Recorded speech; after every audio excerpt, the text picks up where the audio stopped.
মাথাভাঙা এবং শীতলকুচি বিধানসভা কেন্দ্রের তৃণমূলের পক্ষ থেকে বিজয়া সম্মেলনী অনুষ্ঠিত হলো। এদিন শীতলকুচি বাসস্ট্যান্ড এলাকা এবং মাথাভাঙা শিকারপুর হাই স্কুলের মাঠে এই তৃণমূলের বিজয়া সম্মেলনী অনুষ্ঠিত হলো। সেখানে জেলা সভাপতি অভিজিৎ দে ভৌমিক, জেলা সাংসদ জগদীশচন্দ্র বর্মা বসুনিয়া সহ বিভিন্ন নেতৃবৃন্দ সেখানে উপস্থিত ছিলেন।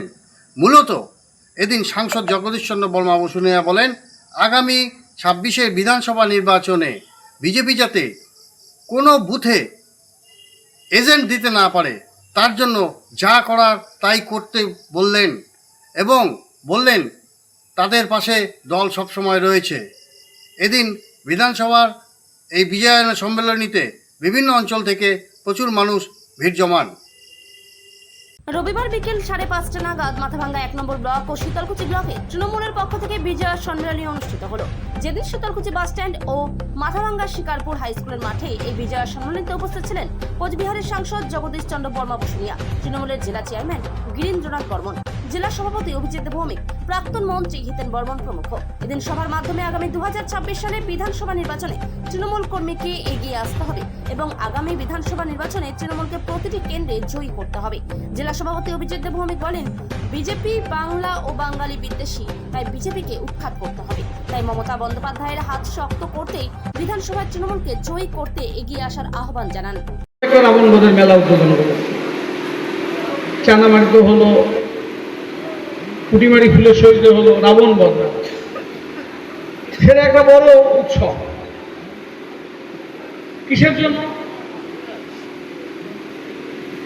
আজকে অনেকে, কেউ জেনে কেউ না জেনে, রাজনীতিতে ভগবান রামকে নামিয়ে নিয়ে এসেছে। রামের নামে স্লোগান দিয়ে ধর্মের বিভাজন করছেন, মানুষের বিদ্বেষ তৈরি করছেন, হিংসা তৈরি করছেন। কিন্তু আসলে সনাতনী হিন্দু ধর্ম এটা কি চায়? এটা কখনো প্রশ্রয় দেয় না। রাজনৈতিক সংস্কৃতিকে ভুলে গিয়ে, বিরুদ্ধাচরণ করতে গিয়ে, মানুষের নামে মিথ্যা মামলা মোকদ্দমা এসব তো আছেই, সিবিআই ইডি লাগিয়ে দিন, পশ্চিমবাংলার মুখ্যমন্ত্রীর নামে কুৎসা, অপমান, অসম্মান করা, অভিষেক বন্দ্যোপাধ্যায়ের বিরুদ্ধে সিবিআই ইডি লাগিয়ে দেওয়া, আমাদের দলের এমএলএ এমপি মন্ত্রীদের বাড়িতে সিবিআই ইডি পাঠিয়ে দেওয়া, এই সব কিছুর শেষে একটাই বলতে হবে, পশ্চিমবাংলায় বিরোধী দলের কাছ থেকে রাজনৈতিক সংস্কৃতিটা মুছে গেছে। যে পুজো ভগবান রামচন্দ্র সত্যযুগে শুরু করেছিলেন সেটা হচ্ছে এই দুর্গাপূজা, যেটা আমরা করে এলাম, যার বিজয়া সম্মেলনী আমরা করছি, যার প্রতিমা নিরঞ্জন করে আমরা এখানে এসে উপস্থিত হয়েছি।